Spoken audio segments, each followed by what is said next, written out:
भाइयों, मेरे प्यारे प्यारे साथियों, मैं सारंग अवस्थी, एक्स कार्यकर्ता सहारा इंडिया गोविंद नगर, और हमारे मित्र सत्यप्रकाश शर्मा जो हमारे साथ एक मुहिम में आंदोलन में साथ रहते हैं और बराबर लड़ाई लड़ रहे हैं सारा के खिलाफ। भाइयों, मैं कुछ पॉइंटों पर आज चर्चा कर रहा हूं। पहले तो भाइयों, मैं आप लोगों को एक ये बात बता दूं कि जो हम लोगों का धरना स्थल फूलबाग 12 मार्च 2022 दिन शनिवार को था, लेकिन फूलबाग में मेट्रो का कार्य के कारण हम लोगों को वहाँ परमिशन अभी नहीं दी गई है। उस सुरक्षा की दृष्टि से भी वहाँ हम लोगों को बैठने के लिए अलाउ नहीं किया गया है। इसलिए सर या हमारी टीम ने हम लोगों ने इसका धरने स्थल का अब काकादेव जोन कार्यालय में सुनिश्चित किया है। उसका कारण है, हमारी टीम चाहती भी है कि हम लोग जोन कार्यालय में भी करें, जैसा कि कोलकाता सदन कलकत्ता में हमारे कार्यकर्ता भाई लोग कर रहे हैं बराबर। और आपको बता दूं, 25 दिनों से कोलकाता सदन को बंद कर दिया गया है। वहां पर बराबर वीडियो आ रहे हैं, क्योंकि मैं पूरे भारत के वीडियो से जुड़ा हुआ हूं। अगर सहारा के खिलाफ कोई भी बात आती है, हम लोगों की टीम एक एक पॉइंट बाई पॉइंट बाहर निकालती है। इसलिए सबसे पहले मैं ये बताना चाहता हूं कि एक पॉइंट ये है कि धरना स्थल को चेंज करके अब काकादेव जोन कार्यालय में किया जाएगा। इसलिए आप लोग भारी से भारी मात्रा में बाहर आइए, जमाकर्ता को लाइए। कार्यकर्ता हमारे जितने हैं, जितने भी कार्यकर्ता अगर वो डर रहे हैं, भाइयों ये समय है निकलने का। यही समय है, अभी नहीं तो कभी नहीं। अगर आज सुब्रत राय के खिलाफ हम लोग नहीं लड़ेंगे तो ये मक्कार लोग देश से बाहर भाग जाएंगे, और सरकार भी उनका प्रोटेक्शन कर रही है। इसलिए हम लोग को समूह में होना पड़ेगा।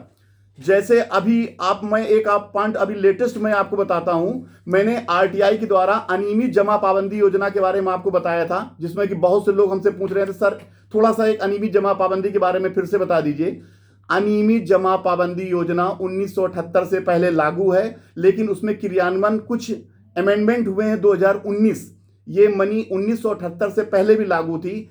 इस योजना का सबसे अच्छा सार ये है कि ये फरवरी 2019 में राष्ट्रपति मुहिम राष्ट्रपति जी ने इसको लागू किया, और संसद 31 जुलाई 2019 में लागू किया पूरे देश में। लेकिन आज और सभी राज्यों के लिए नोटिफाई भी किया गया।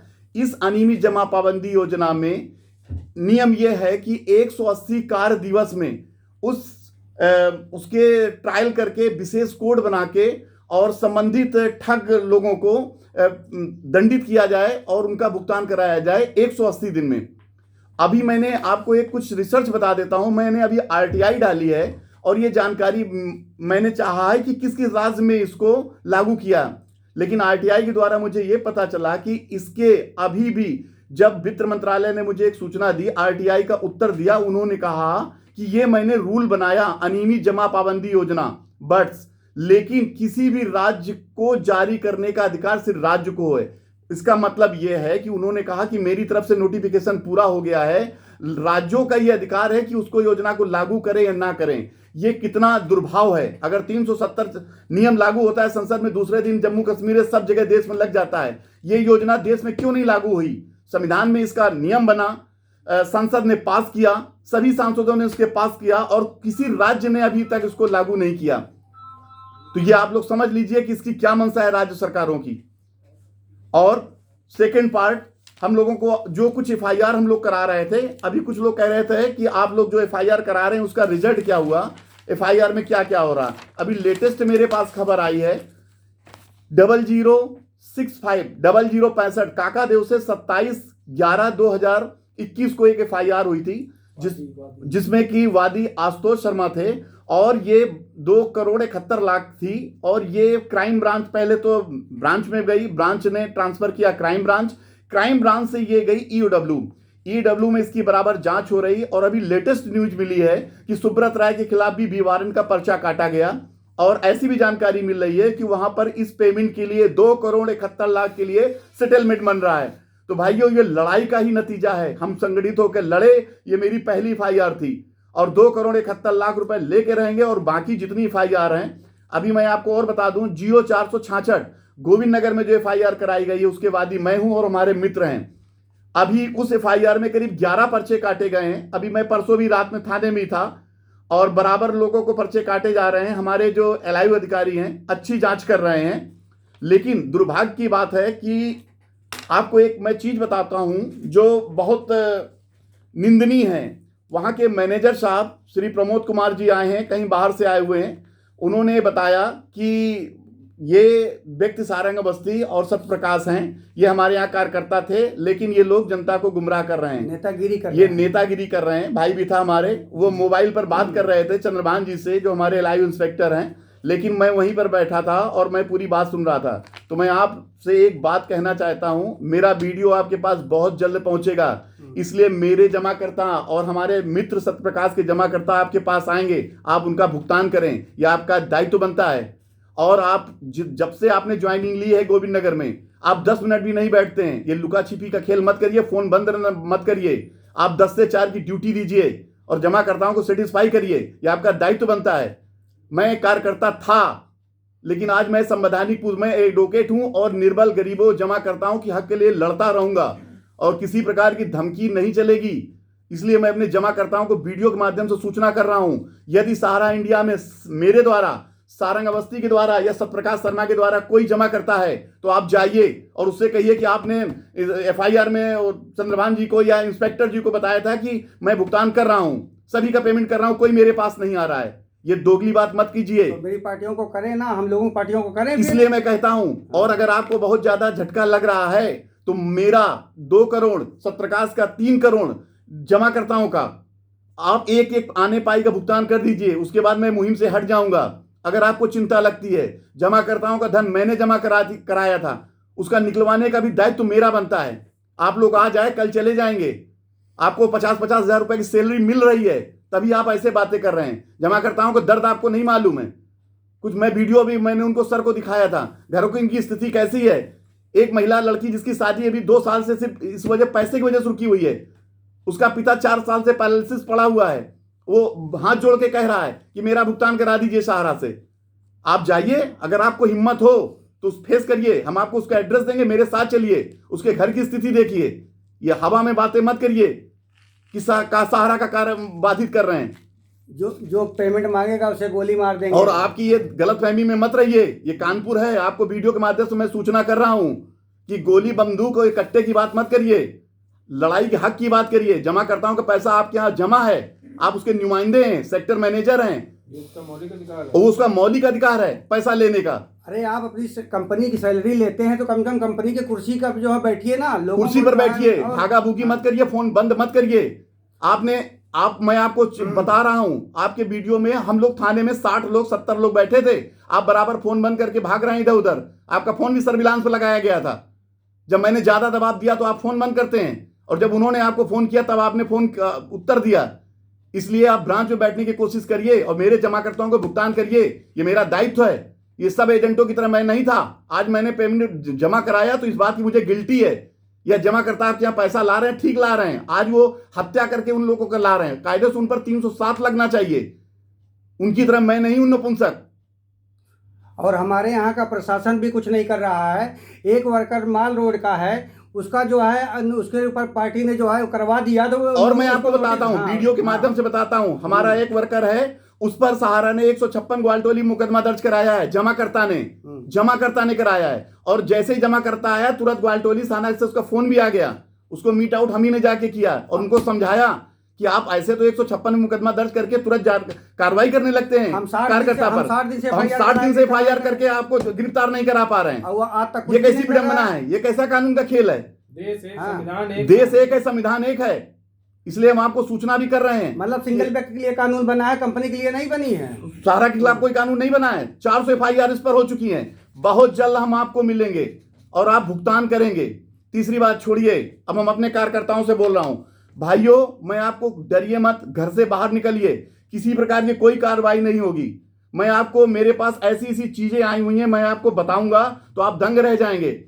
इसलिए हमारे साथ कंधे से कंधा मिला के मरिए, कोई पैसे की बात नहीं हो रही है। आपको मैं कुछ चीजें ऐसा दिखाता हूं। ये एक पोस्टर है, ये सहारा की वेबसाइट में उपलब्ध है, और सभी वर्कर जानते हैं भाई। इसमें स्क्रीन में सौरभ गांगुली, कपिल देव, टीएन शेषन, ये सभी प्रकार के, कपिल देव और सहारा के जितने, अमिताभ बच्चन, ऐश्वर्या राय, ये सभी लोग बैठे हुए हैं एज ए एसोसिएट, कंपनियों के सानिध्य में एसोसिएट के द्वारा, और कोर टीम के मेंबर हैं। मैं जनहित याचिका डालूंगा, कोर्ट से पूछूंगा, क्योंकि ये एक सेलिब्रिटी हैं, ये देश के लोगों को क्या गंभीर मैसेज दे रहे हैं? इसका मतलब ये लोग 420 करने के उद्देश्य से ही कोर मेंबर में जुड़े हैं क्या? हम लोग इनके देख के ही फॉलो करते हैं। धोनी का कोई ऐड आता है, पब्लिक उनको मानने लगती है, तो क्या मतलब ये सहारा की एक रणनीति थी क्या? तो कोर कमेटी के मेंबर है ना, तो कोर कमेटी के मेंबर है, ठीक है। कोर कमेटी के मेंबर क्यों? आप ऐसी कंपनी को क्यों चुनाव किया कोर कमेटी बनने के लिए? क्योंकि आपको जनता फॉलो करती है, आपके विश्वास पर। मैंने आपके विश्वास पर सहारा में पैसा लगाया 2006 में, जितना सारा, और मैं अपील और मैं जनहित याचिका डालूंगा कि मैं आप पर भी केस डालने का पूरा हक रखता हूं। भाई सारे सेलिब्रिटी के विज्ञापन को देख के ही पब्लिक फॉलो करती है, तो हम लोगों ने इन्हीं लोगों को देख के तो हम लोगों ने कंपनी में जो है काम करना शुरू किए थे। इसलिए भाइयों, हम लोगों की लड़ाई बहुत तेजी हो रही है। अभी मेरे पास एक वीडियो आया था, रतलाम से आया था, वहां से बीरेन सोलंकी जी करीब 10,000 जमाकर्ताओं के साथ बराबर कर रहे हैं, और बहुत अच्छा उनका वो था। उन्होंने पूरा चक्का जाम किया था शहर को, और चक्का जाम करने के कारण वहां पर उनका भुगतान भी चालू हुआ। कुछ फोटोज हम ऐसी दिखाना चाहता हूं।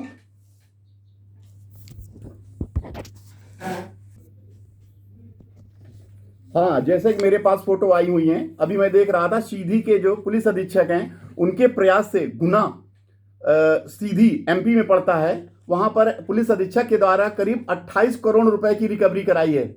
मैं ये कहना चाहता हूं अपने कानपुर पुलिस से भी, क्या वहां की पुलिस नहीं है क्या? मैंने ये बात अपने एलआईयू अधिकारी को भी दिखाई थी, और ये बताया था कि वर्दी पहने हुए हैं, आप भी वर्दी का देखिए, आप भी वर्दी पहने हुए हैं। गुना के कलेक्टर ने इनकी पूरी ब्रांचें वहां बंद कराई है, और करीब 16 करोड़ की रिकवरी कराई गुना में। इसलिए कहने का मेरा मतलब एक है कि जब दूसरे राज्य बराबर कड़ी कार्रवाई कर रहे हैं, तो हमारे सरकार में क्यों कड़ी कार्रवाई, या हमारे उत्तर प्रदेश में क्यों नहीं कड़ी कार्रवाई हो रही है? वहीं के अधिकारी ने अभी 9 करोड़ कुछ लाख का अभी पेमेंट करवाया, 2-4 मतलब हफ्ता पहले का जो है वो भी था, वो एमपी का वो भी केस है। इसलिए मैं कहना चाहता हूं कि आप कार्यकर्ता जमाकर्ता बाहर निकलें, और हमारे आंदोलन को काका देव 12 मार्च दिन शनिवार 2022 को ज्यादा से ज्यादा हजारों की तादाद में आए, अपने हक को मांगे। क्योंकि मेरा पैसा ये लोग दाब के बैठे हुए हैं। ये बराबर 2010 से सेबी का मुद्दा ये गलत बता रहे हैं। किसी के प्रकार कोई सेबी का मुद्दा नहीं है, मात्र 14,000 रुपए सेबी में जमा है। कोई मुझसे बात करे ना, आप गुमराह कर रहे हैं, लोगों को गुमराह कर रहे हैं कि सर्वोच्च एम्बार्गो लगा। एम्बार्गो आपका कुछ नहीं लगा है। आपके एम्बार्गो की मेरे पास सीट भी आई है। 2018 में आपने खुद भी कह दिया था कि थैंक्स किया था सुप्रीम कोर्ट को कि आपने एम्बार्गो मेरा हटा दिया।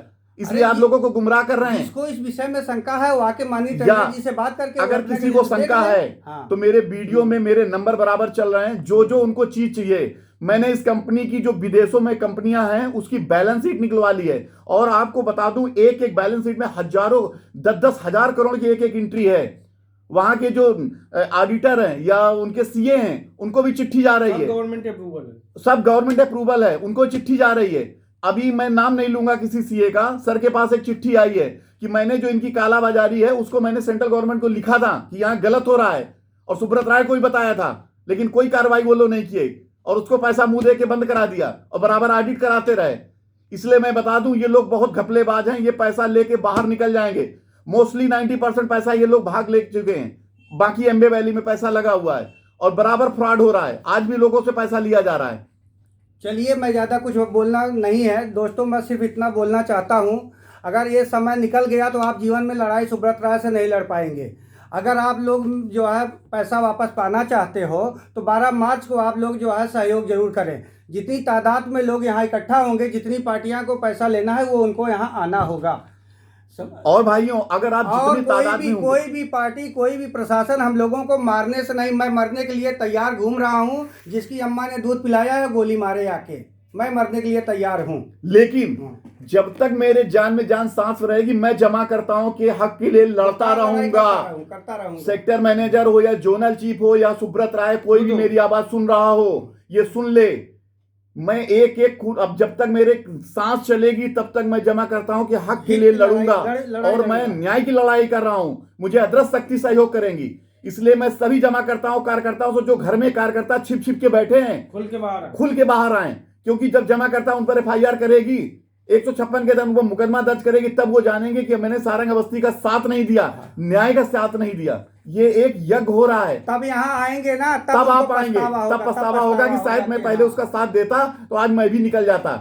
इसलिए मेरी जितनी FIR हो रही है उनमें भुगतान करीब करीब मैं निकल रहा हूँ। प्रत्यक्ष प्रमाण मेरे प्रत्यक्ष सामने प्रमाण है। हाँ। जो आशुतोष जी हमारे साथ में बैठे हैं वो वादी हैं और EW का कारोबार वही देख रहे हैं। उनके द्वारा ही मुझे जानकारी आज लेटेस्ट हुई है कि बी वारंट सुब्रत राय के खिलाफ पर्चा कटा है। उसके लीगल एडवाइजर वहां जाके बताया है कि आपकी 2 करोड़ की एडवाइस के लिए सेटलमेंट बन रहा है, इसलिए केस वापस लिया जाए। तो आगे की लड़ाई में इसी प्रकार लड़ रहा हूं। आप लोग बाहर आइए, जिसको पूछना हो मुझसे पूछिए।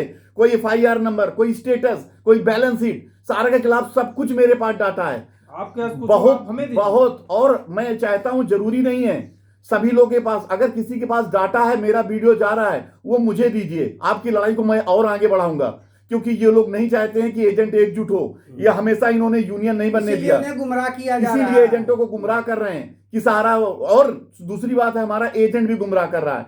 जमाकर्ताओं से इतना कह देता है कि जाइए ठीक है, अब सुबह वहां चल रहा है सुप्रीम कोर्ट में और बहुत जल्द पैसा आ जाएगा। सिर्फ चूतिया बना रहा है।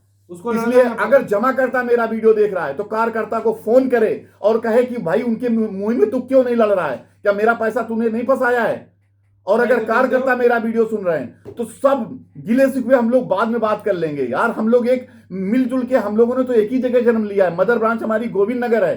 रात रात भर हम लोग मेहनत करते थे, दिसंबर बढ़ाने के लिए, मार्च बढ़ाने के लिए समय नहीं मिलता था। आज जब जमाकर्ता परेशान है तो क्या मैं उनका फिर री इन्वेस्ट पलटा दूं? कब तक चलता रहेगा ये टप्पेबाजी का खेल? सारी पार्टियों से मेरा अनुरोध है, अगर एजेंट उनका साथ नहीं देता तो उनके खिलाफ FIR करा दीजिए। आप FIR कराइए। और मैं आपको बता दूं, अगर आप FIR कराते हैं तो उसकी लड़ाई मैं करूंगा, मैं पैरवी करूंगा, मैं हीलिंग करूंगा, और कोई पैसा मैं आपका फ्री में करूंगा। पूरा केस मैं फ्री में लूंगा जब तक मैं सजा नहीं दिला दूंगा, और बैनिंग एक्ट के तहत सजा दिलाऊंगा उनको।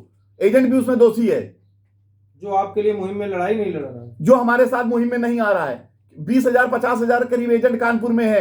किदोई नगर में 2,000 3,000 करके एजेंट बैठा रहता है, मुस्कुराता रहता है। मेरा वीडियो जाता है, लाइक कर देते हैं बटन। क्या मेरे ही जमा करता है? उन लोगों के जमा करता नहीं है, उन लोगों को दर्द नहीं है, लेकिन उन सालों को गिल्ट नहीं है, प्रायश्चित नहीं है, पश्चाताप नहीं करना चाहते हैं अपने जमाकर्ताओं के प्रति, और यह पैसा निकलवाने के लिए कोई प्रयास नहीं कर रहे हैं। एजेंटों के क्या शरीर में पानी बहता है, खून नहीं है? उनकी अम्मा ने दूध नहीं पिलाया है? क्या तुम लोग इतने नपुंसक हो गए हो क्या? क्या पूरे देश का ठेका कानपुर का जमा हम ही ले रखा है क्या? इतने तुम लोग नपुंसक हो गए सहारा का खा खा के पैसा। इसलिए मैं अपने वीडियो को बहुत जल्दी ज्यादा नहीं बड़ा कर रहा हूं, लेकिन भारी मात्रा में मेरा ई-रिक्शा 3 दिन अभी कानपुर में दौड़ेगा, गली गली जाएगा। और सहारा ब्रांच वाले सुन ले, जगह जगह मैं पोस्टर चिपका रहा हूं। अगर हिम्मत हो तो मुझे रोक के दिखाओ, चैलेंज कर रहा हूं मैं। हमारी मुहिम है पूरे कानपुर के ऑफिस को बंद करा के ही चैन से बैठूंगा, ऑफिस को बंद करा दूंगा। और हमारा बंद कराना इशू नहीं है, मुझे सुब्रत राय से कोई, मेरे जमाकर्ताओं को भुगतान, मेरे कानपुर का भुगतान इतना चाहिए, ये मैं लेके रहूंगा। जय हिंद, जय हिंद, जय भारत।